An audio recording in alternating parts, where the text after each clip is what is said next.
ஆசிரியர்களுக்கு வணக்கம். இன்னைக்கு கிளாஸஸில் என்ன பார்க்க போகிறோம்னா சயின்ஸ் கிளாஸ் பார்க்க போகிறோம். சரிங்களா? ஸோ இதுக்கு முன்னாடி பார்த்தீங்கன்னா நம்ம சேனலில் வந்து மேக்ஸ் கிளாஸ் கொடுத்துட்ருந்தோம். மேக்ஸில் என்னெல்லாம் கம்ப்ளீட் பண்ணியிருக்கோம் அப்படின்னா டைம் அண்ட் ஒர்க், அதாவது வேலை மற்றும் நேரம், 8th ஸ்டாண்டர்டில் மேத்தமெட்டிக்ஸில் வாழ்வியல் கணிதம் அப்படிங்கிற சாப்டரில் ஒவ்வொரு டாப்பிக்காக என்ன பண்ணிட்டு வரோம், கம்ப்ளீட் பண்ணிட்டு வரோம். ஸோ அதில் வாழ்வியல் கணிதத்தில் நேரம் மற்றும் வேலை வந்து நம்ம ஆல்ரெடி கம்ப்ளீட் பண்ணியிருக்கோம். 3 கிளாஸஸ் வந்து கொடுத்துருக்கோம். அதுக்கப்புறம் பார்த்தீங்கன்னா விகிதம் மற்றும் விகிதாச்சாரம் கம்ப்ளீட் பண்ணியிருக்கோம். ஸோ அதுக்கப்புறம் தனி வட்டிக்கும் கூட்டு வட்டிக்கும் இடையே உள்ள வேறுபாடு அப்படிங்கிறீங்கன்னா மேக்ஸில் மட்டும் ஒரு 10 கிளாஸஸ் வந்து டெட் எக்ஸாமுக்கு வந்து கம்ப்ளீட் பண்ணியிருக்கோம். இன்றைக்கி கிளாஸஸில் என்ன பார்க்க போகிறோம்னா சயின்ஸ் தான் பார்க்க போகிறோம். சயின்ஸில் அதுவும் 9th ஸ்டாண்டர்டில் உள்ள லெசனில் அமிலம் மற்றும் காரங்கள் மற்றும் உப்புக்கள், அமிலம் காரங்கள் மற்றும் உப்புக்கள், அந்த லெசனில் இருந்து முக்கியமான டாப்பிக்காக என்ன எடுத்துகிட்டு வந்திருக்கேன்னா அமிலம் மற்றும் காரங்கள், அந்த டாப்பிக்கை எடுத்துகிட்டு வந்திருக்கேன். ஏன் வந்து முக்கியமான டாபிக் அப்படின்னு சொல்கிறேன் அப்படின்னு பார்த்தீங்கன்னா, ஸோ நம்ம புக்கை வந்து நான் டீச் பண்ண போகிறதில்ல, அந்த புக்கில் இருக்கக்கூடிய முக்கியமான இம்பார்ட்டண்டான நோட்ஸை எடுத்துகிட்டு வந்து அந்த இம்பார்ட்டண்டான நோட்ஸில் கேட்கக்கூடிய கொஷின்ஸை இந்த கிளாஸ் முடிஞ்சதுக்கப்புறம் என்ன பண்ண போகிறோம், டிஸ்கஸ் பண்ணோம். இப்போ பார்த்தீங்கன்னா உங்களுக்கே புரியும்.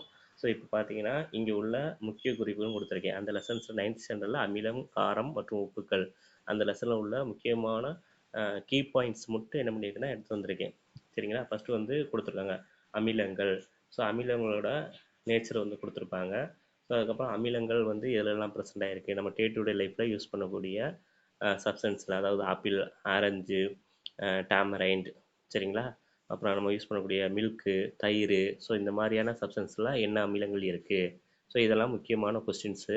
இதுக்கு முன்னாடி உள்ள ப்ரீவியஸ் இயர் கொஸ்டின்ஸில் நீங்கள் எடுத்து பார்த்தீங்கன்னா இந்த அமிலம் காரம் உப்புக்கள் இந்த டாப்பிக்லேருந்து கொஸ்டின்ஸு இல்லாமலே இருக்காது. ஸோ அதனால தான் நமக்கு இந்த டாப்பிக்கை பொறுத்த வரைக்கும் முக்கியமானதுன்னு சொன்னேன். சரிங்களா? ஸோ அதுலேருந்து நோட்ஸ் எடுத்துகிட்டு வந்திருக்கேன். ஸோ அதுக்கப்புறம் பார்த்தீங்கன்னா அதனுடைய இயற்பியல் பண்புகள், வேதியியல் பண்புகள் எல்லாமே இருக்கும். சரிங்களா? அதுக்கப்புறம் இந்த சாப்டர் கம்ப்ளீட் பண்ணதுக்கப்புறம் பார்த்தீங்கன்னா கீழேவே கொஸ்டின் ஆன்சர் கொண்டு வந்திருப்பேன். இப்போ உங்களுக்கு நான் காமிக்கிறேன் பாருங்களேன். ஸோ முக்கியமான கீ பாயிண்ட்ஸ்லாம் என்ன பண்ணியிருப்பேன், அண்டர்லைன் பண்ணியிருப்பேன். ஓகேவா? ஸோ அதுக்கப்புறம் பார்த்தீங்கன்னா கீழே வந்து என்ன பண்ணியிருக்கேன், கொஸ்டின் ஆன்சர் கொண்டு வந்திருக்கேன். கிட்டத்தட்ட பார்த்தீங்கன்னா ஒரு 75 கொஸ்டின்ஸ் என்ன பண்ணியிருக்கேன், எடுத்துகிட்டு வந்திருக்கேன். ஓகேவா? ஸோ அதை வந்து என்ன பண்ண போகிறோம்னா இந்த டாப்பிக்கை நம்ம முழுமையாக படித்தாதான் அந்த கொஸ்டின் ஆன்சருக்கு என்ன பண்ண முடியும், நம்மளால் கரெக்டான ஆன்சரை கொடுக்க முடியும். ஸோ அதை ப்ரிப்பேர் பண்ணாலே என்ன பண்ணிங்கன்னா ஒரு 3 கண்டிப்பாக வந்து ஒரு 2லேருந்து 3 கொஸ்டின் வந்து இந்த ஆசிட் பேஸு சால்ட், அதாவது அமிலம் காரம் உப்புகள்லேருந்து கண்டிப்பான முறையில் என்ன பண்ணும் கொஸ்டின்ஸ் வரும். சரிங்களா? ஸோ இங்கே கொண்டு வந்திருக்கேன் பாரு, பயிற்சி வினாக்கள்னு சொல்லிட்டு. இப்போ ஃபஸ்ட்டு கொஸ்டின் உதாரணத்துக்கு ஒரு ஃபஸ்ட் கொஸ்டின் பார்த்தீங்கன்னா புளி, திராட்சை, எலுமிச்சை, தயிர் போன்ற புளிப்பு சுவையுடைய உணவுப் பொருட்கள் டேஸ் வாய்ந்தவை. ஆப்ஷன்ஸ் என்ன கொடுத்துருக்காங்கன்னா ஆப்ஷன் வந்து ஃபஸ்ட் ஆப்ஷன் பார்த்தீங்கன்னா அமிலத்தன்மை, செகண்ட் ஆப்ஷன் காரத்தன்மை, அடுத்து 3வது ஆப்ஷன் பார்த்தீங்கன்னா நடுநிலைத்தன்மை, அடுத்து 4வது ஆப்ஷன் பார்த்தீங்கன்னா இனிப்புத்தன்மை. சரிங்களா? ஸோ இப்போ இது வந்து கெமிஸ்ட்ரி மேஜர், அதாவது கெமிஸ்ட்ரி படித்தவங்க ஈஸியாக வந்து என்ன பண்ணிடுவாங்க, ஆன்சர் பண்ணிடுவாங்க. இது பயாலஜி படித்தவங்க, அதுக்கப்புறம் பார்த்தீங்கன்னா ஃபிசிக்ஸ் படித்தவங்க, ஸோ இவங்கெல்லாம் என்ன பண்ணுவாங்க இருப்பாங்க சயின்ஸ் மேஜரில்.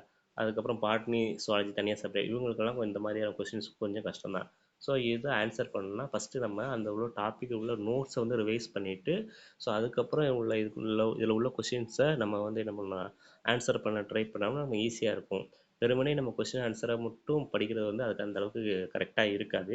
ஸோ இப்போ பார்த்தீங்கன்னா இப்போ ஃபஸ்ட்டு கொஸ்டினுக்கு நான் ஆன்சர் சொல்லிடுவேன். என்னென்னு பார்த்தீங்கன்னா புளி, திராட்சை, எலுமிச்சை, தயிர். ஸோ இது எல்லாமே என்ன புளிப்புச்சுவையுடைய உணவுப் பொருட்கள். அப்போ புளிப்புச்சுவையுடைய உணவுப் பொருட்களை என்னென்னு சொல்லணும்னா அமிலத்தன்மைன்னு ஈஸியாக ஆன்சர் நான் சொல்லிட்டேன். சரிங்களா?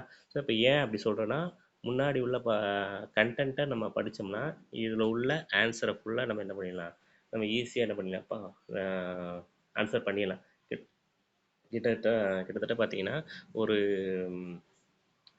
75 கொஸ்டின்ஸு இந்த டாப்பிக்கில், அமிலம் காரங்கள் டாப்பிக்கில் மட்டும் ஒரு 75 கொஸ்டின்ஸ் என்ன பண்ணியிருக்கேன்னா நான் வந்து எடுத்துகிட்டு வந்திருக்கேன். ஸோ இந்த 75 கொஸ்டின்ஸை நீங்கள் ரீகால் பண்ண என்ன பண்ணதான் போதுமானதாக இருக்கும். சரிங்களா? ஓகே. ஸோ இப்போ கிளாஸஸ் பார்த்துக்கலாம். ஸோ இப்போ ஃபஸ்ட்டு என்னென்னா ஃபஸ்ட்டு அமிலங்கள் வந்து எந்தெந்த பொருட்களில் இருக்கும், அடுத்து காரங்கள் வந்து எந்தெந்த பொருளெல்லாம் இருக்கும், அமிலங்கள் வந்து அது அமிலங்களோட நேச்சர், அதாவது அது எப்படி இருக்கும், புளிப்புச்சுவையாக இருக்குமா அல்லது கசப்பு சுவையுடையாக இருக்குமா, காரங்கள் என்ன மாதிரியான சுவையாக இருக்கும், அந்த மாதிரி இன்ட்ரடக்ஷனாக கொடுத்துருப்பாங்க. ஸோ அதுதான் நான் என்ன பண்ணியிருக்கேன், அண்டர்லைன் பண்ணி எடுத்து வந்திருக்கேன். ஃபஸ்ட்டு பார்த்தீங்கன்னா என்ன கொடுத்துருக்காங்க பார்த்தீங்கன்னா, புளி, திராட்சை, எலுமிச்சை, தயிர், நெல்லி போன்றவை எப்படி இருக்குன்னா புளிப்புச்சுவையுடைய உணவுப் பொருட்கள். இந்த புளிப்புச்சுவையுடைய உணவுப் பொருட்கள் மோஸ்ட்லி எப்படி இருக்குன்னா அமிலத்தன்மையாக இருக்கும், அதாவது ஆசிடாக இருக்கும். சரிங்களா? ஸோ ஒரு சில பேருக்கு தமிழில் சொன்னால் புரியும், ஒரு சில பேருக்கு இங்கிலீஷில் சொல்லுவேன். இந்த அமிலம் அப்படின்னா என்னது, இங்கிலீஷில் ஆசிடு, காரம்னா இங்கிலீஷில் வந்து பேஸு. சரிங்களா? ரைட்டு. உப்பு அப்படின்னா என்னது, சால்ட்டு. இது நமக்கு மோஸ்ட்லி எல்லாமே தெரிஞ்சிருக்கும். சரி, இப்போ ஃபஸ்ட் பாயிண்டில் என்ன சொல்லியிருக்கேன்னா, புளி, திராட்சை, எலுமிச்சை, தயிர், நெல்லி போன்ற புளிப்புச்சுவையுடைய உணவுப் பொருட்கள் எப்படி இருக்குன்னா அமிலத்தன்மை, அதாவது புளிப்புச்சுவையுடைய பொருட்கள் அமிலத்தன்மையாக இருக்கும். இது மட்டும் நமக்கு தெரிஞ்சால் போதும். சரி, அடுத்து பார்த்தீங்கன்னா சோடியம் பைகார்பனேட்டு, உப்பு போன்ற கசப்பு சுவையுடையவை காரத்தன்மை வாய்ந்தவை. சரிங்களா? ஸோ அப்போ இந்த 2 பாயிண்ட்லேருந்து நம்ம என்ன புரிஞ்சுக்கலாம்னா, புளிப்பு சுவையுடைய உணவுப் பொருட்கள் அமிலத்தன்மையாகவும், கசப்பு சுவையுடையவை, கசப்பு சுவையுடைய பொருட்கள் என்னன்னா சோடியம் பைகார்பனேட்டு, சோப்பு, அந்த மாதிரியான கசப்பு சுவையுடைய பொருட்கள் வந்து எப்படி இருக்கணும், காரத்தன்மை இருக்கும் அப்படிங்கிற சொல்கிறாங்க. ரைட்டா? ரைட்டு. ஸோ அடுத்து பார்த்தீங்கன்னா அமிலங்கள் மற்றும் காரங்கள் என்பவை வேதியியல் சேர்மங்களின் ஒரு முக்கியமான பிரிவாகும்.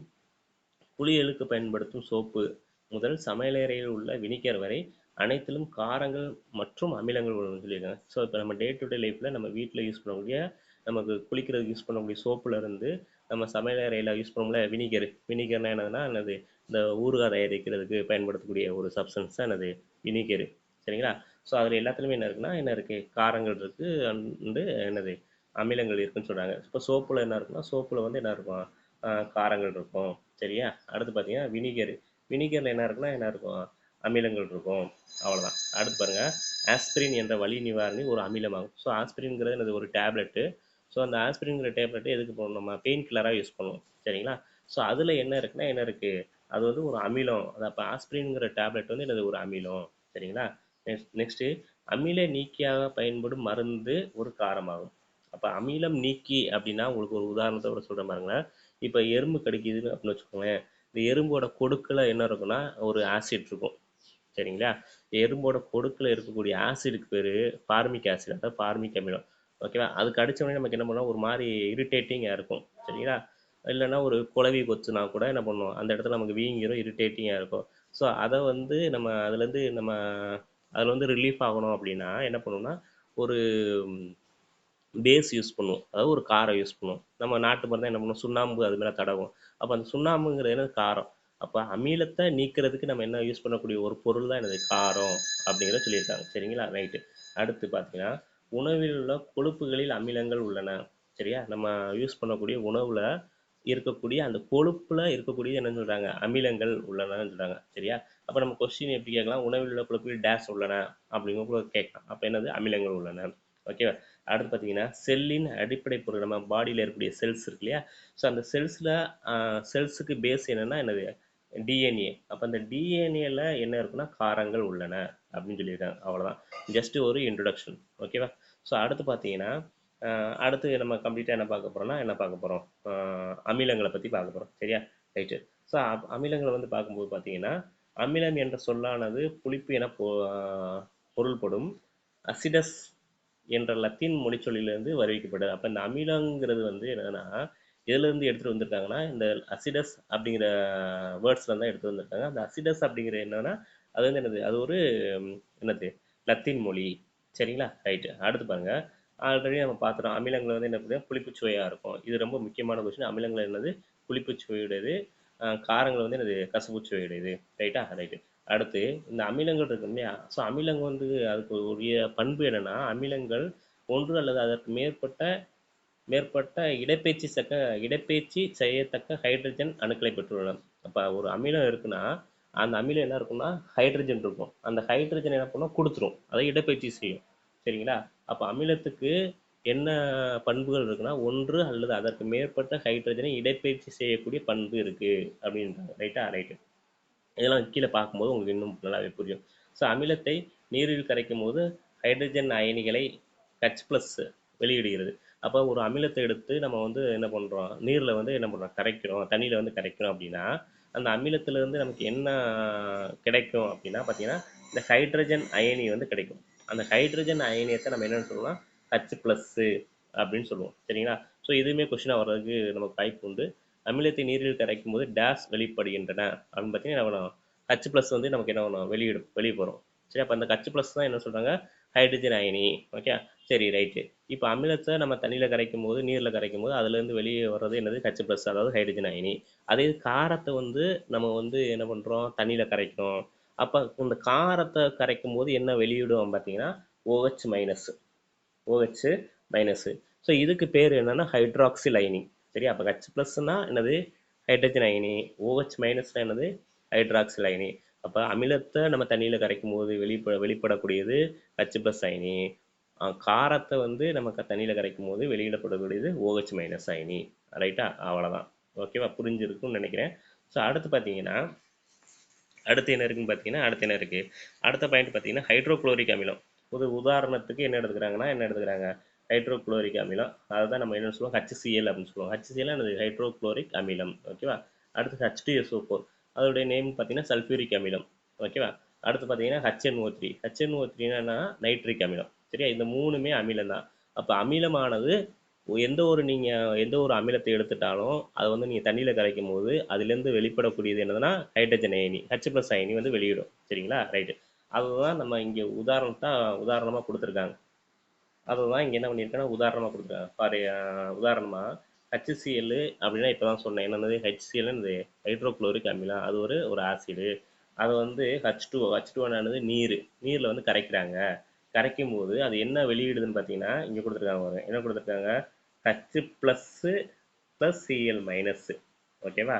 அப்போ இந்த HCl வந்து பிரியுது. எப்படி பிரியுதுன்னா H+ ஆகும், Cl மைனஸ் ஆகும் பிரியுது. அப்போ பிரியும் போது நமக்கு என்ன கிடைக்குதுன்னா என்ன கிடைக்குது, H+ அயனிங்கிறது கிடைக்குது. அவ்வளோதான். அப்போ ஒன்றுமே சொல்லலை. இதுலேருந்து என்ன சொல்கிறாங்க அப்படின்னா, நீங்கள் ஒரு அமிலத்தை, என்ன அமிலமாக இருந்தாலும் சரி, ஹைட்ரோக்ளோரிக் அமிலமாக இருந்தாலும் சரி, அல்லது நைட்ரிக் அமிலமாக இருந்தாலும் சரி, அல்லது சல்ஃபியூரிக் அமிலமாக இருந்தாலும் சரி, எந்த ஒரு அமிலத்தை நீங்கள் நீரில் கரைச்சாலும் அதுலேருந்து வெளியிடப்படக்கூடிய அயனி அப்படின்னு கேட்டால் உங்களுக்கு என்ன தெரியணும், ஆன்சர் வந்து ஹைட்ரஜன் அயனி, அதாவது H+ அயனி அப்படின்னு உங்களுக்கு சொல்ல தெரியணும். அவ்வளோதான், வேறு ஒன்றுமே கிடையாது. அதுதான் என்ன பண்ணியிருக்காங்க, ரெண்டாவது ஒரு உதாரணமாக கொடுத்துருக்காங்க. சரிங்களா? ரைட்டா? ரெண்டாவது உதாரணமாக இங்கே பாருங்கள், இங்கே அடுத்து அடுத்து கொடுத்துருக்காங்க பாருங்கள். அடுத்து இங்கே கொடுத்துருக்காங்க பாருங்கள். என்ன அப்படின்னு பாருங்கள், H2SO4. H2SO4 என்னது, சல்ஃபியூரிக் அமிலம். ஓகேவா? இந்த சல்ஃபியூரிக் அமிலத்தை என்ன பண்ணுறாங்க, H2ஓட நீரில் வந்து கரைக்கும் போது இதில் எத்தனை ஹச் இருக்குன்னு பாருங்கள், H2 இருக்கா, அப்போ எத்தனை ஹச் இருக்குது, 2 ஹச் இருக்கு. அப்போ இதுலேருந்து 2 H+ கிடைக்கும், 2 ஹைட்ரஜன் அயனி கிடைக்கும். ஓகேவா? அந்த H+ போக ரிமைனிங் என்னக்கா SO4 2- இருக்கும். ஓகேவா? இதெல்லாம் நமக்கு தேவையில்லை. பட் ஜஸ்ட் என்ன தெரிஞ்சால் போதும், ஒரு அமிலத்தை நீங்கள் நீரில் கரைக்கும் போது அதுலேருந்து ஹைட்ரஜன் அயனி வந்து வெளிப்படும் அப்படிங்கிறது மட்டும் தெரிஞ்சால் போதும். சரிங்களா? ரைட்டு. ஓகே, இது புரிஞ்சிருக்குன்னு நினைக்கிறேன். அடுத்த பாயிண்ட்டுக்கு போயிடலாம். ஸோ அடுத்த பாயிண்ட்டுமே நமக்கு ரொம்ப முக்கியமான பாயிண்ட்டு. ஸோ அமிலங்களின் மூலங்களை பொறுத்து. சரியா? அமிலங்களின் மூலங்களை பொறுத்து அப்படின்னா அந்த அமிலம் எதிலிருந்து கிடைக்கிது, அந்த அமிலம் எதிலிருந்து தயாரிக்கிறாங்க அப்படிங்கிறத பொறுத்து கரிம மற்றும் கனிம அமிலங்கள் வகைப்படுத்தலாம். அப்போ அந்த அமிலங்கள் வந்து எதிலிருந்து எடுக்கிறாங்க, எதிலிருந்து தயாரிக்கிறாங்க அப்படிங்கிறது ஒன்று இருக்கு இல்லையா? அப்போ எதிலிருந்து தயாரிக்கிறாங்க அப்படிங்கிறத பொறுத்து அதை வந்து கரிம அமிலங்களாகவும் கனிம அமிலங்களாகவும் என்ன பண்ணுறாங்க, பிரிக்கிறாங்க. ஒரு உதாரணத்துக்கு சொல்கிற மாதிரிங்க. உதாரணமாக பார்த்தீங்கன்னா பழங்கள். சரிங்களா? நம்ம பழங்கள், அடுத்து காய்கறிகள் காணப்படும் அமிலங்கள் கரிம அமிலங்கள். அப்போ அந்த பழங்கள்ல இருந்தும் காய்கறிகள்லையும் என்ன இயற்கையாகவே என்ன இருக்குது, அமிலங்கள் இருக்குது. ஓகேவா? பழங்கள்லையும் காய்கறிலையும் என்ன இருக்குது, இயற்கையாகவே நம்மனா அமிலங்கள்ல இருக்குது. அப்போ பழங்கள்லையும் காய்கறிலையும் இருக்கக்கூடிய அமிலங்களை என்ன சொல்கிறாங்க, கரிம அமிலங்கள். ஸோ இதுவுமே முக்கியமான கொஸ்டின், நல்லா புரிஞ்சுக்கோங்க. பழங்கள்லையும் காய்கறிலையும் இருக்கக்கூடிய அமிலங்கள் என்னன்னு சொல்கிறாங்க, கரிம அமிலங்கள் அப்படின்னு சொல்கிறாங்க. சரிங்களா? இப்போ உதாரணத்துக்கு சிட்ரிக் அமிலம். இந்த சிட்ரிக் அமிலம் எதில் இருக்குன்னா இருக்கும், சிட்ரஸ் ஃப்ரூட்ஸ் அப்படின்னு சொல்லுவோம். அதாவது என்னதுன்னா புளிப்பு சுவையாக இருக்கக்கூடிய பழங்கள். உதாரணத்துக்கு சொல்லணும் அப்படின்னா திராட்சை. ஓகேவா? திராட்சை எடுத்துக்கலாம். அதுக்கப்புறம் பார்த்தீங்கன்னா ஆரஞ்சு பழம் எடுத்துக்கலாம். இதெல்லாம் பார்த்தீங்கன்னா புளிப்பு சுவையாக இருக்கும். அந்த புளிப்பு சுவையாக இருக்கக்கூடிய பழங்களை என்ன அமிலம்னா சிட்ரிக் அமிலம் இருக்கும். அப்போ அந்த சிட்ரிக் அமிலங்கிறது பழங்கள் காய்கறியிலேருந்து கிடைக்கக்கூடியதான். ஸோ அதனால் இதை என்னன்னு சொல்கிறாங்க, கரிம அமிலங்கள் அப்படின்னு சொல்கிறாங்க. சொல்கிறது புரிஞ்சிருக்குன்னு நினைக்கிறேன். சரிங்களா? ரைட்டு. அவ்வளோதான். ரைட்டா? ரைட். ஸோ அடுத்து பார்க்கக்கூடிய இந்த டாபிக் வந்து ரொம்ப ரொம்ப முக்கியமான டாபிக். என்ன அப்படின்னு பார்த்தீங்கன்னா, இதுலேருந்து தான் கண்டிப்பாக கொஸ்டின்ஸ் வரும் நமக்கு. ஓகேவா? இப்போ உதாரணத்துக்கு சிட்ரிக் அமிலம். அந்த சிட்ரிக் அமிலம் இருக்கக்கூடிய உணவுப் பொருட்கள், காணப்படும் உணவுப் பொருட்கள்னு பார்த்தீங்கன்னா, அந்த சிட்ரிக் அமிலம் எதுலலாம் இருக்கும் அப்படின்னு பார்த்தீங்கன்னா, புளிப்புச் சுவையுள்ள பழங்கள் நான் ஏற்கனவே சொன்னேன். அதாவது சிட்ரஸ் ஃப்ரூட்ஸு. அதாவது ஆரஞ்சு, எலுமிச்சை, ஸோ இந்த மாதிரி புளிப்ப திராட்சை, அந்த மாதிரி புளிப்பா இருக்கக்கூடிய அந்த மாதிரியான பழங்கள்ல சிட்ரிக் அமிலம் இருக்கும். சரியா? இங்கிலீஷ்ல ஈஸியா வச்சுக்கலாம்.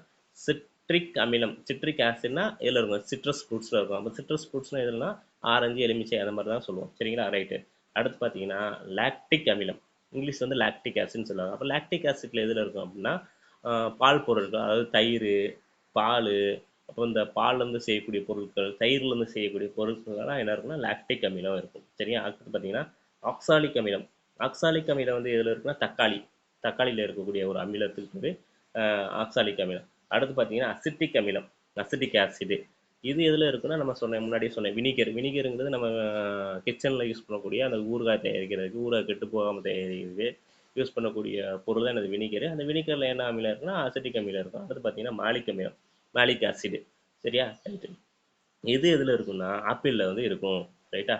ரைட்டு. அடுத்து பார்த்தீங்கன்னா டார்டாரிக் அமிலம். டார்டாரிக் அமிலம் எதுல இருக்குன்னா நான் முன்னாடியே சொன்னேன்ல, இதில் இருக்கும் புளி. ஓகேவா? டாமரைண்டு. அதுக்கப்புறம் பார்த்தீங்கன்னா திராட்சை. ஓகே. ஸோ இதுலேருந்து நமக்கு கொஸ்டின்ஸ் வர்றதுக்கு வாய்ப்பு இருக்குது. ஸோ அதனால் இந்த டேபிளை கண்டிப்பாக என்ன பண்ணுங்க, முக்கியமாக என்ன எழுதி வச்சோ அல்லது என்ன பண்ணுங்க, படிச்சுக்கோங்க. ரைட்டா? ரைட்டு. சிட்ரிக் அமிலம் எதில் இருக்குன்னா ஆரஞ்சு, எலுமிச்சையில் இருக்கும். அடுத்து பார்த்தீங்கன்னா லாக்டிக் அமிலம் பால் பொருட்கள், தயிர், பால் அந்த மாதிரி பொருள் இருக்கும். ஆக்சாலிக் அமிலம் தக்காளியில் இருக்கும். அசிட்டிக் அமிலம் வினிகரில் இருக்கும். மாலிக் அமிலம் ஆப்பிளில் இருக்கும். டார்டாரிக் அமிலம் வந்து புளி, திராட்சையில் இருக்கும். ரைட்டா? ரைட்டு. ரைட். ஸோ அடுத்த கான்செப்ட் என்னன்னு பார்த்தீங்கன்னா, இந்த அமிலங்கள் பற்றிய கொள்கையை முத யார் வந்து அறிவிச்சாங்க, யார் வந்து தெரிவிச்சாங்க அப்படிங்கிறத ஒரு கொஸ்டினை கேட்பாங்க. ரைட்டா? அமிலங்கள் பற்றிய கொள்கையை முன்வைத்த ஸ்வீடன் நாட்டு வேதியியலாளர் அப்படின்னு யாருன்னா அர்கனிஸ் அப்படிங்கிறவங்க தான் என்ன பண்ணாங்கன்னா ஃபஸ்ட்டு அந்த அமிலங்கள் பற்றிய கொள்கையை முன்வைத்தவர் யார் அப்படின்னா ஸ்வீடன் நாட்டு வேதியியலாளர் அர்கனிஸ். ஓகேவா? ரைட். ரைட். இதுல இருந்து கொஸ்டின்ஸ் வரும். அடுத்து பார்த்தீங்கன்னா அர்கனிஸ் கூற்றுப்படி, அவருடைய கொள்கைப்படி, அவருடைய கூற்றுப்படி அமிலங்கள்லாம் என்ன அப்படின்னு சொல்லியிருப்பாரு. நம்ம முன்னவே பார்த்தோம்ல, அவருடைய கூற்றுப்படி ஒன்றுமே கிடையாது. அந்த அமிலத்தை எடுத்து நம்ம தண்ணியில் கரைக்கணும், நீரில் கரைக்கணும். அதுலேருந்து ஹைட்ரஜன் அயனி, ஹச் ப்ளஸ் அயனி இருக்கு இல்லையா, ஹச் ப்ளஸ் அயனி, ஹைட்ரஜன் அயனி, அது வந்துச்சுன்னா அது என்னது, அது வந்து அமிலம் அப்படின்னு என்ன பண்ணுறாரு, அது ஒரு வரையறை வைக்கிறாரு. யார்? அர்கனிஸ். அவ்வளோதான், அதுதான் அவருடைய கூற்று. அடுத்து பார்த்தீங்கன்னா, இப்போ நம்ம முன்னாடியே பார்த்தோம், என்ன பார்த்தோம், கரிம அமிலங்களை என்ன பார்த்தோம், அதாவது என்னது அமிலங்களை ரெண்டு வகையாக பிரிக்கிறாங்க. என்னென்ன பார்த்தோம், கரிம அமிலங்களாகவும் கனிம அமிலங்களாகவும் பார்த்தோம். ரைட்டா? ரைட். இந்த இருக்கு, அமிலங்களில் வந்து ரெண்டு வகையாக பிரிப்பாங்க. ஒன்று வந்து என்னது கரிம அமிலங்கள், கனிம அமிலங்கள். இப்போ கரிம அமிலங்கள்லாம் என்ன பார்த்துட்டோம், அதாவது பழங்கள் காய்கறியில் இருக்கக்கூடிய அமிலங்கள் பேர் கரிம அமிலங்கள் அப்படின்னு பார்த்தோம், பார்த்தோம் இல்லையா? அடுத்து இப்போ கனிம அமிலங்கள் என்ன அப்படின்னா தாது பொருட்களிலிருந்து கிடைக்கும் அமிலங்கள் கனிம அமிலங்கள் எனப்படும். சரிங்களா? அதாவது தாது பொருட்கள்லேருந்து கிடைக்கக்கூடிய அமிலங்களை நம்ம நாங்கள் கனிம அமிலங்கள்னு சொல்கிறாங்க. அது என்ன தாது பொருட்கள் அப்படின்னு கேட்டிங்கன்னா, உதாரணத்துக்கு பாறைகள். சரிங்களா? பாறைகள்லேருந்து என்ன பண்ணுவாங்க அமிலங்களை வந்து தயாரிப்பாங்க. ஓகேவா? அதாவது இயற்கையிலேருந்து கிடைக்கக்கூடிய பொருட்கள், அது பாறைகள், பூமிக்கடியில் இருக்கக்கூடிய பொருட்கள், ஸோ அதிலிருந்து எடுக்கக்கூடிய தாதுக்கள். ஓகேவா? அந்த மாதிரியான பொருட்கள்லேருந்து கிடைக்கக்கூடிய அமிலங்கள் என்னது கனிம அமிலங்கள் எனப்படும் அப்படிங்கிறாங்க. ஓகே. உதாரணத்துக்கு இந்த ஹைட்ரோகுளோரிக் அமிலம் HCl, சல்ஃபூரிக் அமிலம் H2SO4, நைட்ரிக் அமிலம், இது எல்லாமே என்னன்னா என்னது என்ன அமிலங்கள்னா கனிம அமிலங்கள். உதாரணத்துக்கு கனிம அமிலங்கள் hydrochloric acid, sulphuric acid, nitric acid, இது எல்லாமே என்ன அமிலங்கள்னா கனிம அமிலங்கள் அப்படின்னு சொல்லியிருக்காங்க. ரைட்டா? ரைட்டு. அடுத்து பார்த்தீங்கன்னா என்ன பார்க்க போகிறோம்னா இயற்பியல் பண்புகள். எதோட இயற்பியல் பண்புகள் அப்படின்னு பார்த்தீங்கன்னா அமிலங்களோட இயற்பியல் பண்புகள், அமிலங்களோட இயற்பியல் பண்புகள். ஸோ அமிலங்களோட அல்லது இயற்பியல் பண்புகள் ஏற்கனவே நம்ம பார்த்துட்டோம். அமிலங்கள் எப்படி இருக்கணும், புளிப்புச்சுவையுடையாக இருக்கும். ஓகே. அமிலங்களுக்கு என்ன இருக்காது, நிறம் கிடையாது, நிறமற்றவை. அமிலங்களுக்கு என்ன தன்மை இருக்குன்னா அரிக்கும் தன்மை இருக்கும். சரியா? நம்ம ஏற்கனவே நம்ம ஃபெமிலியராக தெரிஞ்சிருக்கோம். ஆசிடுங்கிறது என்னது, அந்த சினிமாலலாம் காமிப்பாங்க இல்லையா, ஆசிட் அடித்து அந்த மூஞ்சியே என்ன பண்ணும், வெந்து போகும். அதெல்லாம் பவர்ஃபுல்லான அமிலங்கள். சரியா? ரைட்டு. அப்போ அரிக்கும் தன்மை, நம்ம தோலை கூட என்ன பண்ணோம், தோல் எலும்பு கூட என்ன பண்ணோம்னா அரிச்சிரும். ஓகேவா? அந்த அளவுக்கு விகரஸான ஒரு பொருள் தான் அது அமிலம். ஸோ அப்போ அமிலங்களுக்கு என்னெல்லாம் இயற்பியல் பண்பு இருக்குன்னா புளிப்புச்சுவை, நிறமற்றவை, அரிக்கும் தன்மை கொண்டவை. ரைட்டா? ரைட். அடுத்து பார்த்தீங்கன்னா, இந்த அமிலங்கள் எதெல்லாம் அரிக்கும் அப்படின்னு குடுத்துருக்காங்க. இந்த வலிமையான அமிலங்கள் இருக்கு. வலிமை குறைந்த அமிலங்களும் இருக்கு. அப்போ வலிமையான அமிலங்கள் என்ன பண்ணும்? தோலு, துணி, காகிதம் இதத்த கூட என்ன பண்ணும்? அரிக்கக்கூடிய தன்மை இருக்கு. அடுத்து பார்த்தீங்கன்னா, பொதுவாக அமிலங்கள் வந்து திரவ நிலையில காணப்படுகின்றன. திரவ நிலைன்னா தெரியும். உங்களுக்கு லைக்கா லிக்விடு. திரவம் தான் என்னது? லிக்விடு. அது என்னது? தண்ணி மாரி இருக்கும். சரிங்களா? அப்போ பெரும்பாலான அமிலங்கள் எப்படி இருக்குன்னா, திரவ நிலையில தான் இருக்கும். ஓகேவா? அப்போ திண்ம நிலையில சாலிடா இருக்குமான்னு கேட்டீங்கன்னா இருக்கும். ஒரு சில அமிலங்கள் மட்டும் எப்படி இருக்கும்? திண்ம நிலையில இருக்கும். இந்த இருக்கு. திண்ம நிலையில என்ன பண்ணும்? அமிலங்கள் இருக்கும். ஆனா பெரும்பாலான அமிலங்கள் எதுல இருக்குன்னு சொல்லியிருக்காங்க? திரவ நிலை. அதாவது என்னது? லிக்விடா தான் இருக்கும். தண்ணி மாரி தான் இருக்கும் அப்படிங்கிறாங்க. அப்ப திண்ம நிலையில் உள்ள அமிலங்கள் கம்மியா தான் இருக்கும். அதுக்கு உதாரணம்னா என்னது? பென்சாயிக் அமிலம். பென்சோயிக் ஆசிட் அப்படின்னு இங்கிலீஷ்ல சொல்லுவோம். ரைட்டா? ரைட். அடுத்து இந்த அமிலங்கள் நிறங்காட்டிகளின் நிறத்தை மாற்றுகின்றன. அப்ப நிறங்காட்டினா என்னதுன்னா, இந்த மாரி கொடுங்க லிட்மஸ்ஸு. ஓகே. அந்த லிட்மஸ் பேப்பர் அப்படின்னு சொல்லுவாங்க. அதாவது நீல கலர்ல இருக்கக்கூடிய அந்த லிட்மஸ வந்து அந்த லிட்மஸ் பேப்பர்ன்னு சொல்லுவோம். சரியா? அந்த லிட்மஸ் தாள வந்து நம்ம ஒரு அமிலத்துல முக்குறோம், டிப் பண்றோம் அப்படின்னா, அந்த நீல கலரா இருக்கிறது என்ன கலரா மாறிடும்னா, சிவப்பா மாறிடுமா. ரைட்டா? அப்ப அந்த ஒரு லிட்மஸ் தாளை எடுத்துக்கிறீங்க. எடுத்துக்கிட்டு அமிலத்துல முக்குனீங்கன்னா, அந்த நீலமா இருக்கக்கூடிய அந்த தாள் வந்து எதா மாறிடுமா? சிவப்பா மாறிடுமா. அப்ப சிவப்பா மாறுச்சுன்னா அது பேர் என்னது? அமிலம். ரைட்டா? அடுத்து பாருங்க. மெத்தில் ஆரஞ்சு கரைசலை சிவப்பாக மாற்றின. ரைட்டா? அப்போ ஒண்ணுமே கிடையாது. இதுல இருந்தும் கொஸ்டின் ரொம்ப முக்கியமான டாபிக். அமிலங்கள் வந்து என்ன பண்ணும்னா, நீல லிட்மஸ் தாளை வந்து சிவப்பு தாளாவும், அதுக்கப்புறம் பார்த்தீங்கன்னா மெத்தில் ஆரஞ்சு. மெத்தில் ஆரஞ்சுங்கிறது என்னது? ஒரு நிறங்காட்டி. ரைட்டா? ஸோ அந்த ஒரு நிறங்காட்டியை வந்து என்னது? சிவப்பாகவும் மாற்றும் அப்படிங்கிறத சொல்லியிருக்காங்க. ரைட்டு. அடுத்து பார்த்தீங்கன்னா, அமிலங்கள் நீரில் நன்கு கரைகின்றன. ஸோ அந்த அமிலங்கள் வந்து என்ன பண்ணா, நீர்ல நல்லாவே என்ன பண்ணும்? கரையும். கரைஞ்சு அப்படின்னு சொல்லியிருக்காங்க. அப்ப நீர்ல கரையக்கூடிய அந்த அமிலங்கள் மின்சாரத்தை கடத்துகிறது. மின்சாரத்தை என்ன பண்ணும்? கடத்தும்.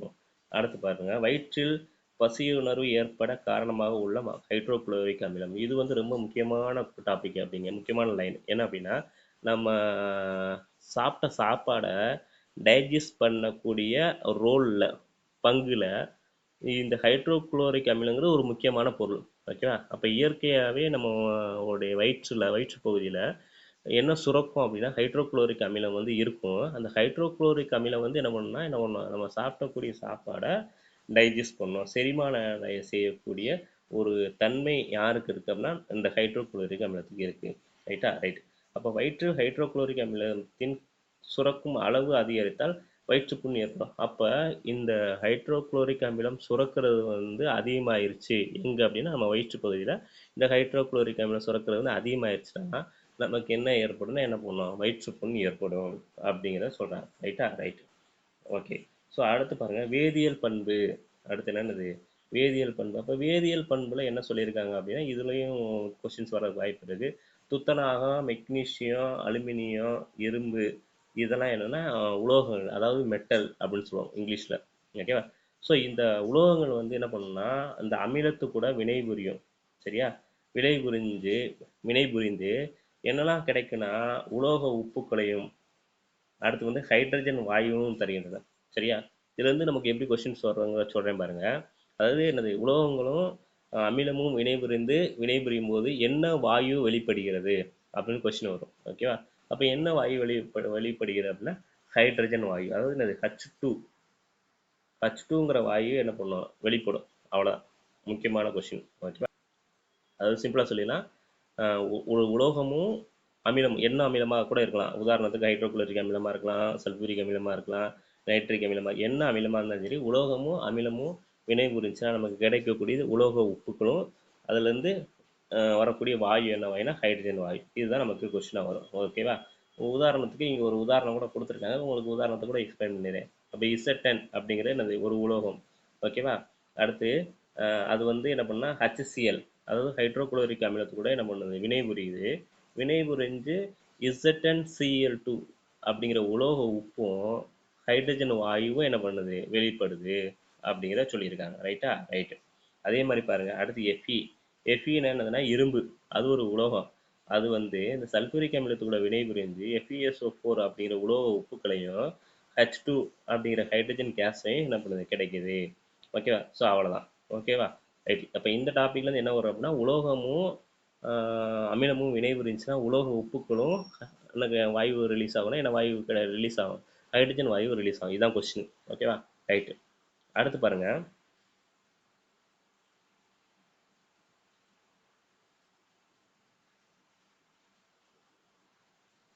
அடுத்து என்னன்னா முக்கியமான டாபிக் அப்படின்னு பார்த்தீங்கன்னா, நீர்த்த அமிலங்களுடன் உலோக கார்பனேட்டுகள் மற்றும் பைகார்பனேட்டுகள் வினைபுரிந்து கார்பன் டை ஆக்சைடு வாயுவும் நீரும் உருவாகிறது. இது வந்து முக்கியமான விஷயம். இதுக்கு முன்னாடி என்ன பார்த்தோம்னா, ஒரு உலோகம் ஒரு அமிலத்து கூட வினைபுரிஞ்சுச்சு அப்படின்னா உலோக உப்புக்களும் ஹைட்ரஜன் வாயுவும் வெளிப்படுதுன்னு சொன்னோம். ரைட்டா? இப்போ என்ன பார்க்குறோம்னா, நீர்த்த அமிலங்களுடன் அப்போ இந்த அமிலம் நீர்த்த அமிலம் வந்து அமிலம் கூட எது வினைபுரியுது? உலோக கார்பனேட்டுகள் பைகார்பனேட்டுகள் வினைபுரிந்து என்ன வாயு வெளிவருதுன்னு பார்த்தா கார்பன் டை ஆக்சைடு CO2 அடிஷ்னலாக என்ன கிடைக்குது? நீரும் கிடைக்குது அப்படிங்கிற சொல்லியிருக்காங்க. ரைட்டா? இப்போ அது ஒரு உதாரணமாக இங்கே கீழே வந்து கொடுத்துருக்காங்க. என்ன கொடுத்துருக்காங்கன்னு பாருங்க. இங்கே கொடுத்துருக்காங்க CaCO3. இது வந்து என்னது? கார்பனேட்டு. ஓகேவா? கார்பனேட்டு அப்படின்னா என்னது? உலோக கார்பனேட்டு. அதோடைய பெயர் வந்து என்னது? Calcium carbonate.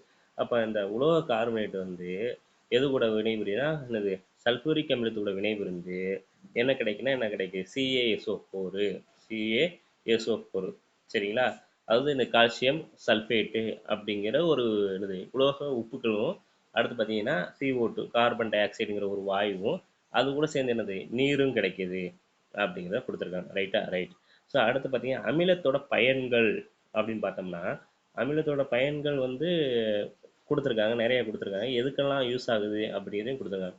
வயிற்றில் சுரக்கும் ஹைட்ரோகுளோரிக் அமிலம். அப்போ நம்ம வயிற்றில் சுரக்கக்கூடிய அமிலம் என்னது? HCl ஹைட்ரோகுளோரிக் அமிலம். எதுக்கு உதவுதுன்னு பார்த்துருக்கோம்? உணவுப் பொருட்களை செரிமானத்துக்கு உதவுது. இதான் ஃபஸ்ட்டு பயன்கள். அடுத்த பயன்கள் பார்த்தீங்கன்னா, உணவுப் பொருட்கள் கெட்டு போகாமல் இருக்க வினிகர். அப்போ அந்த வினிகரில் என்ன அமிலம் இருக்குது? அசிட்டிக் அமிலம் இருக்குது. பயன்படுகிறது. அப்போ உணவுப் பொருட்கள் கெட்டு போகாமல் இருக்க வினிகர் வந்து பயன்படுத்துகிறாங்க. அந்த வினிகரில் என்ன அமிலம் இருக்குது? அசிட்டிக் அமிலம் இருக்குது. அடுத்து பாருங்க, ஊறுகாய் கெட்டு போகாமல் இருக்க பென்சாயிக் அமிலம் பயன்படுத்துது. ஓகே, அப்போ ஊறுகாய் வந்து நம்ம ரொம்ப நாள் வச்சு சாப்பிடக்கூடிய ஒரு பொருள். அந்த ஊறுகாய் கெட்டு போகாமல் இருக்கிறதுக்கு என்ன அமிலம் யூஸ் பண்ணுறாங்க? என்ன அமிலம் யூஸ் பண்ணுறாங்க? பென்சாயிக் அமிலம் யூஸ் பண்ணுறாங்க. ரைட்டா? ரைட். அடுத்து பார்த்தீங்கன்னா, குளியல் மற்றும் சலவை சோப்புகள் தயாரிக்க உயர் கொழுப்பு அமிலங்களின் சோடியம் உப்புக்கள் மற்றும் பொட்டாசியம் உப்புக்கள் பயன்படுத்தினேன். இதுவும் முக்கியமான கொஸ்டின். அதாவது குளியல் சோப்பு, சலவை சோப்பு, நம்ம அதை குளிக்கிற சோப்பு, அதுக்கப்புறம் நம்ம துவைக்கிற சோப்பு, அதை தயாரிக்கிறதுக்கு என்ன பண்ணுவாங்கன்னா கொழுப்பு அமிலங்கள் யூஸ் பண்ணுவாங்க. அதாவது கொழுப்பு அமிலம். அப்போ இந்த கொழுப்பு அமிலங்களில் என்ன இருக்குன்னா சோடியம் உப்பு இருக்கும், பொட்டாசியம் உப்புகள் இருக்கும். ஓகே. அடுத்து பார்த்தீங்கன்னா இந்த சல்ஃபூரிக் அமிலம்னு ஒன்று பார்த்தோம். இந்த சல்ஃபூரிக் அமிலங்கிறது இந்த H2SO4. அப்போ இந்த H2SO4 என்ன சொல்றாங்க? வேதிப்பொருட்களின் அரசன். இது வந்து முக்கியமான கொஸ்டின். இதுல இருந்து கொஸ்டின். அப்போ வேதிப்பொருட்களின் அரசன் என்று அழைக்கப்படுவன் யார் அப்படின்னு கேட்டாங்கன்னா, அதுக்கு ஆன்சர் என்ன பார்த்தீங்கன்னா, ஆன்சர் என்னது? சல்ஃபூரிக் அமிலம். புரிஞ்சுக்கலாம். அப்போ வேதிப்பொருட்களின் அரசன் என்று அழைக்கப்படுவன் சல்ஃபூரிக் அமிலம். அதனுடைய வாய்ப்பாடு H2SO4. அடுத்து சல்ஃபூரிக் அமிலம் மிகச்சிறந்த நீர்நீக்கியாக செயல்படுகிறது. அப்போ ஒரு பொருளில் இருக்கக்கூடிய நீரை நம்ம நீக்கணும் அப்படின்னா அதில் வந்து நம்ம சல்ஃபூரிக் அமிலம் சேர்த்துட்டா போதும். அதில் உள்ள நீரை மட்டும் நம்ம நீக்கிறோம். அப்போ சல்ஃபூரிக் அமிலம் வந்து ஒரு மிகச்சிறந்த நீர் நீக்கியாக பயன்படுகிறது. ஓகே, புரிஞ்சிருக்குன்னு நினைக்கிறேன். ஓகே, அடுத்து பாருங்க.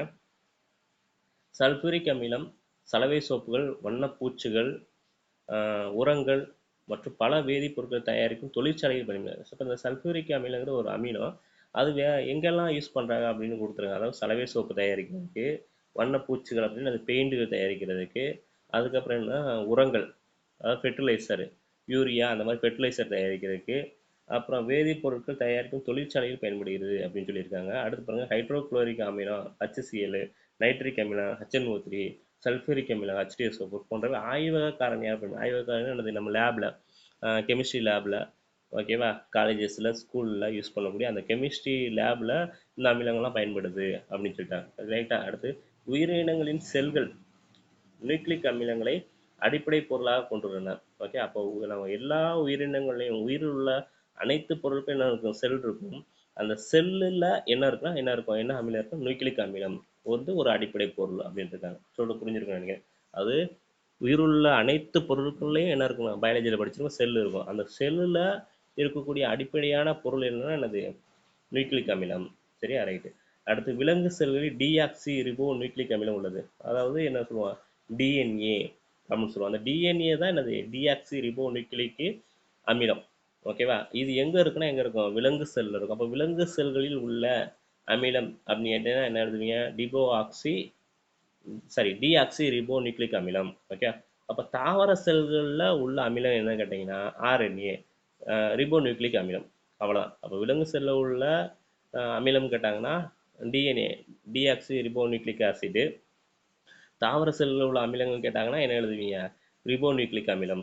ரைட்டா? அடுத்து பார்த்தீங்கன்னா ஊறுகாயில் என்ன இருக்குன்னா என்ன இருக்கும், ஊறுகாயில் தயாரிக்கிறதுக்கு வினிகர் யூஸ் பண்ணுவோம். அந்த வினிகரில் உள்ள அமிலம் வந்து அசிட்டிக் அமிலம், பென்சாயிக் அமிலம் சேர்ப்பதால் நீண்ட நாட்கள் கெடாமல் இருக்கும். அப்போ உணவுப் பொருட்கள், அதாவது முக்கியமாக சொல்லலாம் ஊறுகாய் அந்த மாதிரியான உணவுப் பொருட்கள் கெட்டு போகாமல் இருக்கிறதுக்கு ரெண்டு விதமான பொருட்களை சேர்க்குறாங்க. ஒன்று வந்து என்னதுன்னா வினிகரு. அந்த வினிகரில் என்ன இருக்குன்னா என்ன இருக்குது, அசிட்டிக் அமிலம் இருக்குது. அடுத்து பென்சாயிக் அமிலம் இருக்குது அப்படின்னு சொல்கிறாங்க. ரைட்டா? ரைட்டு. ரைட். அடுத்து பார்த்தீங்கன்னா காரங்கள். இப்போ கம்ப்ளீட்டாக நம்ம என்ன முடிச்சிட்டோம், அமிலங்கள் முடிச்சிட்டோம். அதுக்கடுத்து பார்த்தீங்கன்னா காரங்கள். அப்போ காரங்கள் பற்றி படிக்கணும்னா இந்த காரங்களை எதுக்காக யூஸ் பண்ணுறாங்கன்னா குளிப்பதற்கும் துணிகளை துவைப்பதற்கும் நாம் சோப்புகளை பயன்படுத்துகிறோம் இல்லையா? அந்த சோப்புகளை தயாரிக்கிறதுக்குல என்ன யூஸ் பண்ணுறாங்கன்னா என்ன யூஸ் பண்ணுறாங்க, காரங்கள் யூஸ் பண்ணுறாங்க. அடுத்து இந்த சோப்பு வளவளப்பு தன்மை உடையவை. ஓகே. சோப்பு ஏன் வளவளப்பை தன்மை உடையவைன்னா அது என்ன இருக்குது, காரம் இருக்குது. ஓகே. இங்கே கொடுத்துட்டேன். சோப்புகளையும் வளவளப்பு தன்மைக்கு காரணம் அவையில் உள்ள காரங்களாகும். இப்போ நம்ம குளிக்கிற சோப்பெல்லாம் சம்டைம்ஸ் நம்ம கையிலேருந்து வலிக்கிட்டே போயிடும். சரியா? இப்போ வளவளப்பாக இருக்குன்னா அதில் என்ன இருக்குது, காரம் இருக்குது, அது ஒரு பேஸ் இருக்குது அப்படின்னு அர்த்தம். ஓகேவா? ஸோ காரங்கள் தொழில் படும்போது அரிக்கும் தன்மையுடைய. அப்போ இந்த காரங்களுக்கும் என்ன இருக்குது, அரிக்கும் தன்மை இருக்குது. அப்போ ரெண்டுக்குமே என்ன இருக்குது, அரிக்கும் தன்மை இருக்குது. எதுக்கு, காரங்களுக்கும் அரிக்கும் தன்மை இருக்குது. அடுத்து அமிலங்களுக்கும் அரிக்கும் தன்மை உடையவை. அடுத்து பின்னாடி பார்ப்போம் கம்பாரிசன். ஆசிடுக்கும் என்ன பண்பு, ஆசிடுக்கும் அதாவது அமிலத்துக்கும் காரத்துக்கும் ஒத்த பண்புகள்னு பின்னாடி படிப்போம். சரிங்களா? ரைட்டு. அடுத்து வெளுப்பான்கள், சோப்புகள், சலவை சோப்புகள், பற்பசைகள் போன்றவை காரங்கள். அதாவது நம்ம யூஸ் பண்ணக்கூடிய டூத் பேஸ்ட்டு, சோப்பு, இதுலலாம் என்ன இருக்குது அப்படின்றாங்க, என்ன இருக்குன்றாங்க, ஊற வைக்கிற பொடி, சலவை சோப்பு, இதுலலாம் என்ன இருக்குன்றாங்க, காரங்கள் உள்ளன அப்படிங்கிறாங்க. ரைட்டா? ரைட்டு. அடுத்து முன்னாடி சொல்லியாச்சு எப்படி வந்து அமிலங்கள் வந்து நீரில் கரைஞ்சு ஹைட்ரஜன் அயனிகளை தருதோ அதே மாதிரி காரங்கள் வந்து நீரில் கரைஞ்சு ஹைட்ராக்சைடு அயனிகளை தருகின்றன. அந்த ஹைட்ராக்சைடு அயனி தான் நம்ம என்ன சொல்லுவோம், OH மைனஸ். மறந்துடாதீங்க. அமிலங்கள் நீரில் கரைந்து H+ அயனியும், இந்த H+ பேர் என்னது, ஹைட்ரஜன் அயனி. சரியா? ரைட்டு. இந்த காரங்கள் வந்து நீரில் கரைந்து என்ன கிடைக்கும், ஹைட்ராக்சைடு அயனிகளை தருகிறது. ஹைட்ராக்சைடு அயனி.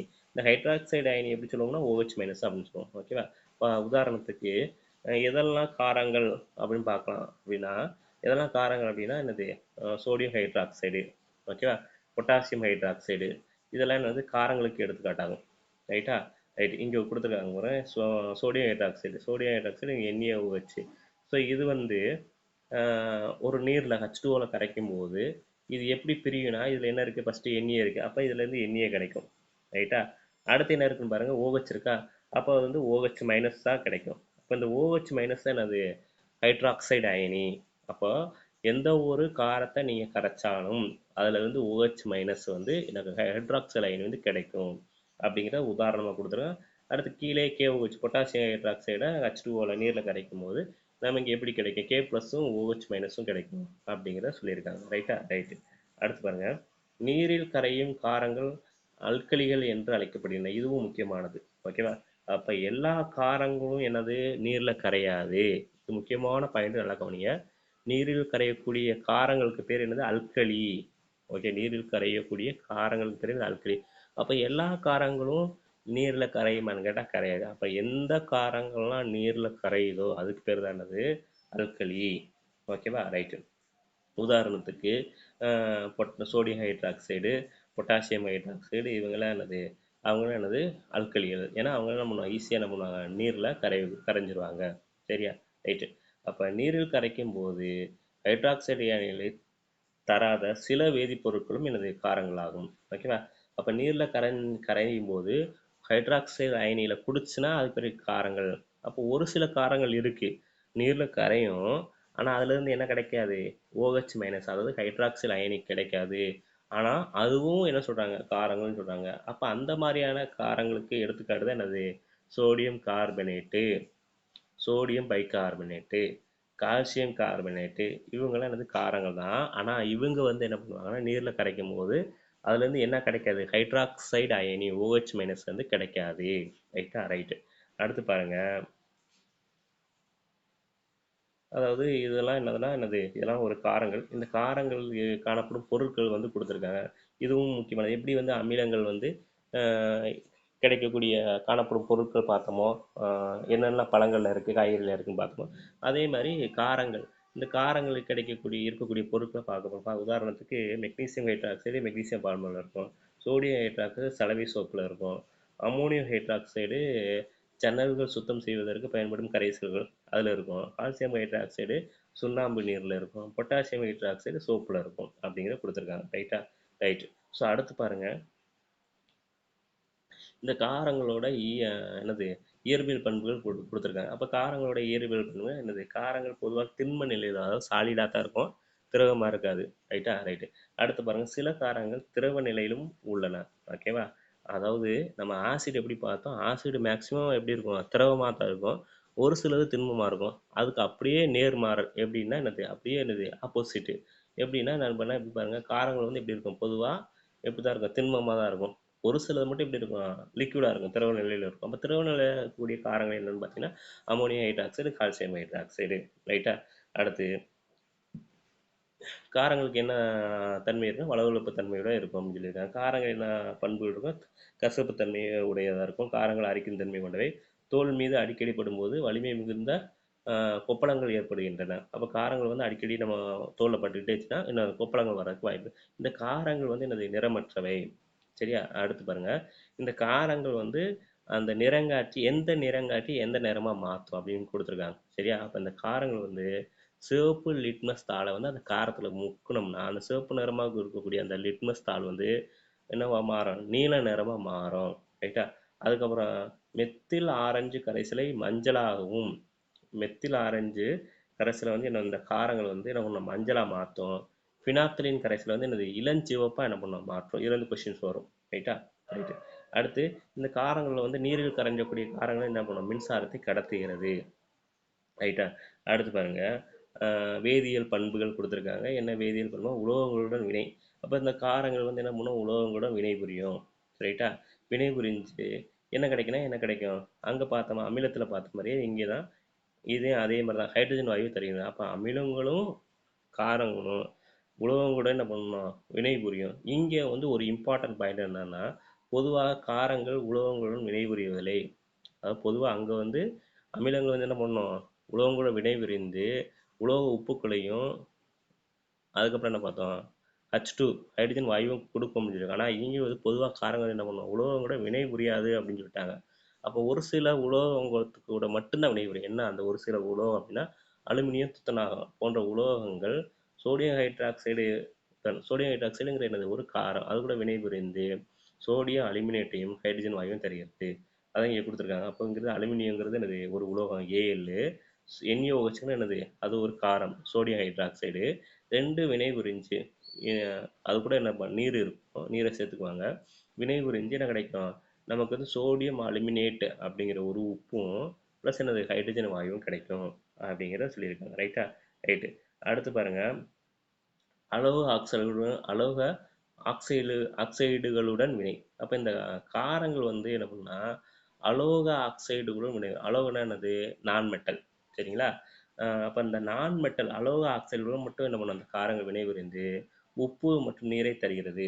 உதாரணத்துக்கு சோடியம் ஹைட்ராக்சைடுங்கிற ஒரு காரம், அது வந்து கார்பன் டை ஆக்சைடு, கார்பன் டை ஆக்சைடுங்கிற என்னது ஒரு அலோகம்.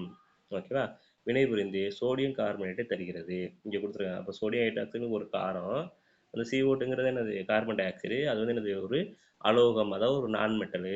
வினைபுரிஞ்சு நமக்கு என்ன கிடைக்குது, ஒரு என்ன கிடைக்குது, சோடியம் கார்பனேட் அப்படிங்கிற ஒரு பொருளும் அது கூட என்ன கிடைக்குது, நீரும் கிடைக்குது. ரைட்டா, ரைட். அடுத்து வந்து பார்த்தீங்கன்னா அந்த அமிலத்துக்கும் காரத்துக்கும் ரெண்டு எதில் ஒத்து போகும் அப்படின்னு கொடுத்துருக்காங்க. ஸோ பொதுவாக பார்த்தீங்கன்னா ரெண்டுமே அரிக்கும் தன்மை உடையவை. அப்போ அமிலங்களும் அரிப்புத்தன்மை உடையவை, காரங்களும் அரிப்புத்தன்மை உடையவை. ரைட்டா, ரெண்டுமே என்ன பண்ணுறோம், நீரில் கரையும். சரி, அப்போ நீரில் கரைஞ்சிட்டா ரெண்டுமே என்ன பண்ணும், அமிலமும் காரம் ரெண்டுமே என்ன பண்ணும், மின்சாரத்தை கடத்தும். நடுநிலையாக்கல் வினைக்கு உட்படும். நடுநிலையாக்கல் என்னது? ஒரு அமிலமும் காரமும் சேர்ந்துச்சுன்னா என்ன பண்ணும்? நடுநிலையா மாறிடும். நியூட்ரலா மாறிடும். ரைட்டா? ரைட்டு. அடுத்து பாருங்க. அமிலங்கள், காரங்களுக்கு இடையின வேறுபாடுகள். வேறுபாடுகள்லாம் நம்ம பார்த்துட்டா என்ன முடிஞ்சு போச்சு. என்னன்னு பார்த்தீங்கன்னா, இப்ப அமிலங்கள் வந்து நீர்ல கரையும் போது H+ கிடைக்கும். அதே இது காரம் வந்து நீர்ல கரையும் போது OH- கிடைக்கும். அவ்வளவுதான் வித்தியாசம். அடுத்தது அமிலங்கள் வந்து புளிப்புச் சுவை, காரங்கள் வந்து கசப்புச் சுவை. அமிலங்கள் வந்து பெரும்பாலான அமிலங்கள் எப்படி இருக்கும்? எப்படி இருக்குன்னா என்ன பண்ணும்? திரவ நிலையில தான் இருக்கும் பார்த்துருக்கோம். ஓகேவா? ரைட்டு. இங்க வந்து காரங்கள் எப்படி இருக்குன்னா எப்படி இருக்கும்? அதாவது என்ன இருக்கும்? திண்ம நிலையில தான் இருக்குன்னு பார்த்துருக்கோம். ரைட்டா? ரைட். அடுத்து அமிலங்கள் என்ன பண்ணும்? நீல லிட்மஸை சிவப்பா மாற்றும். பட் காரங்கள் வந்து சிவப்பு லிட்மஸை நீல நிறமா மாற்றும். ரைட்டா? ரைட். அவ்வளோதான். அடுத்து காரங்களோட பயன்கள் கொடுத்துருக்காங்க. இந்த பயன்களோட நம்ம கிளாஸஸ் வந்து முடிச்சுக்கலாம். அதுக்கப்புறம் அடுத்த கிளாஸஸில் என்ன பண்ணலாம்? இதுக்கான கொஷினுக்கான ஆன்சரை வந்து என்ன பண்ணலாம்? நம்ம டிஸ்கஸ் பண்ணிடலாம். இப்போ காரங்களுடைய பண்புகள் பார்த்தீங்கன்னா இதுக்கெல்லாம் பயன்படுது. குளியல் சோப்பு தயாரிக்க பொட்டாசியம் ஹைட்ராக்சைடு அப்படிங்கிற காரம் பயன்படுது. சலவை சோப்பு தயாரிக்க சோடியம் ஹைட்ராக்சைடு அப்படிங்கிற காரம் பயன்படுகிறது. காகிதம், ஆடைகள், மருந்துகள் தயாரிக்க சோடியம் ஹைட்ராக்சைடு அப்படிங்கிற காரம் பயன்படுகிறது. வெள்ளை அடிக்க நம்ம வீட்டுக்கு வெள்ளை அடிக்கக்கூடிய இது வந்து என்னன்னா அது ஒரு காரம் தான். அதோடைய பேர் என்னன்னா கால்சியம் ஹைட்ராக்சைடு பயன்படுகிறது. வயிற்றில் உருவாகும் அமிலத்தன்மை, அதாவது நம்ம வயிற்றில் வந்து என்ன அமிலம் உருவாகுனா என்னது? HCl, ஹைட்ரோகுளோரிக் அமிலம் உருவாகும். அது வந்து அதிகமாகிடுச்சுன்னா அதை வந்து என்ன நியூட்ரல் பண்ணணும், நடுநிலையாக்கணும்னா அதுக்கு என்ன எடுத்துக்கணும்னு சொல்லிட்டாங்க? அலுமினியம் ஹைட்ராக்சைடு மற்றும் மெக்னீசியம் ஹைட்ராக்சைடு எடுத்துக்கிட்டோம்னா அது என்ன பண்ணும்? ரெண்டு சேர்ந்து நியூட்ரலாக மாறிடும். நமக்கு உடனடியாக என்ன கிடைக்கும்? அதில் அந்த வழியிலேருந்து என்ன கிடைக்கும்? ரிலீஃப் கிடைக்கும். அடுத்து உரங்கள், நைலான்கள், நெகிழிகள், ரப்பர் தயாரிக்க அம்மோனியம் ஹைட்ராக்சைடு பயன்படுத்தப்படுகிறது. ரைட்டா? ரைட். ஸோ இன்னைக்கு கிளாஸஸில் அமிலங்கள், காரங்களை பற்றி கம்ப்ளீட்டாக என்ன பண்ணியிருக்கோம்? கம்ப்ளீட் பண்ணியிருக்கோம். ஸோ அடுத்த கிளாஸஸில் என்ன பண்ண போகிறோம்? இந்த அமிலங்கள், காரங்கள் அப்படிங்கிற கிளாஸ் டாப்பிக்கில் இருந்து கிட்டத்தட்ட ஒரு 75 கொஷின் வந்து எடுத்துகிட்டு வந்திருக்கேன். இந்த 75 கொஷினை நம்ம படிக்கக்கூடிய டாப்பிக்கை ரிவைஸ் பண்ணிவிட்டு இதில் இருந்து என்ன பண்ண போகிறோம்? ஆன்சர் வந்து ஃபைண்ட் அவுட் பண்ண போகிறோம். ஸோ இதுக்கான ஆன்சர் வந்து நெக்ஸ்ட் வீடியோவில் வந்து என்ன பண்ணுறோம்? கொஷின் வித் ஆன்சர் டிஸ்கஷன் கிளாஸாக அடுத்த வீடியோவில் என்ன பண்ண போகிறேன்? போட போகிறேன். ஸோ கிளாஸை வந்து ரெகுலராக என்ன பண்ணுங்கள்? வாட்ச் பண்ணுங்கள். ஓகேவா? ஸோ எனக்கு கிளாஸஸ் வேணாம், எனக்கு பிடிஎஃப் மட்டும் இருந்தால் போதும், நான் படிச்சுக்குவேன், நோட்ஸை மட்டும் எனக்கு அனுப்புங்க அப்படிங்கிறவங்க நம்ம டெலகிராம் சேனலை ஃபாலோ பண்ணிக்கோங்க. டெலகிராம் சேனலோட லிங்க்கை வந்து டிஸ்கிரிப்ஷன் பாக்ஸில் கொடுக்குறேன். ஸோ இது போடக்கூடிய கிளாஸஸும் சரி, கிடைக்கக்கூடிய மெட்டீரியலும் சரி, நம்ம டெலகிராம் சேனலில் ரெகுலராக வந்து போஸ்ட் பண்ணிட்டு வரோம். ஸோ டெலகிராம் சேனலை ஃபாலோ பண்ணாங்க, ஃபாலோ பண்ணிக்கோங்க.